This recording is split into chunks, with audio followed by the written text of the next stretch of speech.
हाँ, ये कहीं पर भी जाकर के काम खड़ा कर सकते हैं। यानी संगठन चलाना यदि सीखना है तो थोड़ा संघ वालों में घुस जाओ, तो ये उनकी विशेषता होती है। और आपने कोविड काल जब देखा तो कोविड काल के अंदर जब समाज के ऊपर एक बड़ा संकट था, सब प्रकार के शासन प्रशासन वो भी सब बहुत सहम चुके थे, प्रयत्न चारों ओर से थे। उस समय हम सब ने देखा होगा कि इस देश के अंदर राष्ट्रीय स्वयंसेवक संघ के स्वयंसेवक भिन्न भिन्न सेवा संगठनों के माध्यम से निरंतर समाज में सक्रिय रहे। और एक हमारा अम्ब्रेला ऑर्गेनाइजेशन जिसको कह सकते हैं वो है राष्ट्रीय सेवा भारती। यहाँ पर सेवा भारती बाड़मेर के नाम से उसका पंजीयन होगा, जैसे मधुकर ट्रस्ट उसमें हो गया, ऐसे ही बताया यहाँ पर एनएमओ नेशनल मेडिकल्स ऑर्गेनाइजेशन ये चिकित्सकों का है, आरोग्य भारती है, भारत विकास परिषद है, विश्व हिंदू परिषद है, कभी कभी विद्यार्थी परिषद भी सेवा प्रकल्प चलाता है, मातृशक्ति के अंदर राष्ट्र सेविका समिति का काम चलता है। तो ये केवल नाम के संगठन नहीं है, संगठन के लिए संगठन नहीं है, ये समाज में सेवा कार्यों के लिए निरंतर सक्रिय रहते हैं। और इसलिए कोविड काल में हमने मिलकर के सेवा कार्य प्रारंभ किया। नाम एक ही रखा, संघ का भी नाम नहीं था, क्योंकि हम नाम के लिए कुछ भी नहीं करते, नाम था सेवा भारती का। तो ये जब कोविड काल थोड़ा शांत हो गया तो देश के अंदर किन संस्थाओं ने उस संकट की घड़ी के अंदर और समाज का साथ दिया या सेवा कार्य किए, तो इंडिया टुडे ने एक स्वतंत्र सर्वे करवाया। उस स्वतंत्र सर्वे में उन्होंने नंबर 1 राष्ट्रीय सेवा भारती को रखा। जब सेवा भारती कहते हैं तो हम सब उसके अंदर आ जाते हैं सेवा कार्य के नाम से। अब जब हमने किया तो ऐसा कुछ होने वाला है, तो ये तो कुछ ध्यान नहीं था। और इसलिए हम ये कह सकते हैं कि कोविड काल से हमारा एक और ब्रांड बन गया कि ये सेवा कार्य करने वाले लोग हैं।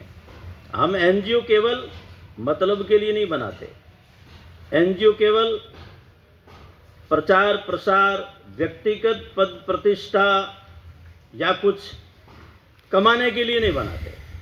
हमारे जितने भी संगठन है, एनजीओ है, वो सब समाज के अंदर सेवा कार्य करते हैं और वैसी उनकी उस दृष्टि से एक प्रतिष्ठा भी है। अब हम इतना करते हैं तो समाज देता है। समाज क्यों देता है? तो देता है इसलिए है कि उनको विश्वास है कि यहां जो देंगे वो पाई पाई का हिसाब रहेगा, उसका पूर्णतया सदुपयोग होगा। हमारे यहाँ के माननीय संघ चालक रहे पुखराज जी गुप्ता, मैं भी यहाँ, मेरा बताया कि मैं भी लंबे समय रहा हूँ, लंबे समय रहा नहीं तो अभी मैं पिछले 30-35 साल से बाड़मेर को जानता हूँ। तो ऐसे ही पूरे देश भर में अनेक आपदाएं विपदाएं, कभी बाढ़, कहीं भूकंप, जहाँ कहीं भी आता था तो पूरे देश भर में एक संग्रह होता था और संग्रह होकर के वो राशि हम बाहर भेजते थे। यानी जहाँ पर भी होता था, तो उस समय सेवा भारती वगैरह का गठन नहीं हुआ, उससे पहले ही करते आ रहे हैं। सेवा भारती तो डॉक्टर हेडगेवार जो संघ के संस्थापक थे, उनके शताब्दी वर्ष में हमने 89-90 के अंदर प्रारंभ किया। सेवा क्षेत्र के अंदर काम शुरू हुआ हमारा, जो एक व्यवस्थित तरीके से तंत्र के साथ में शुरू किया, मैकेनिज्म। लेकिन जब वो उस समय सारे जो ये सेवा कार्य उस काल के प्रारंभ हुए, तो इसका मतलब ये नहीं था कि उससे पहले हम सेवा कार्य नहीं करते थे, तो उससे पहले भी करते थे।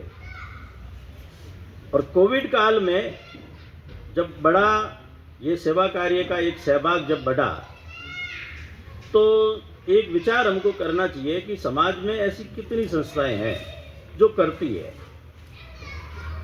समाज उनको देता भी है। मैं जनजाति क्षेत्र को बहुत अच्छे से जानता हूँ, मेरा उदयपुर, डूंगरपुर, बांसवाड़ा, तो ट्राइबल के अंदर खूब प्रवास होता है। आप देखेंगे कि जब अपने यहाँ पर अंग्रेजों की सत्ता आई थी, 1857 का स्वातंत्र्य समर आप पढ़ लेना, उसके अंदर ये वर्णन आता है कि अंग्रेजों ने सेना के बड़े बड़े पदों पर अनेक पादरियों को बिठाया तो सेना से लेकर के समाज के निर्धन तबके तक उन्होंने धर्मांतरण का काम किया। आज आप जाकर के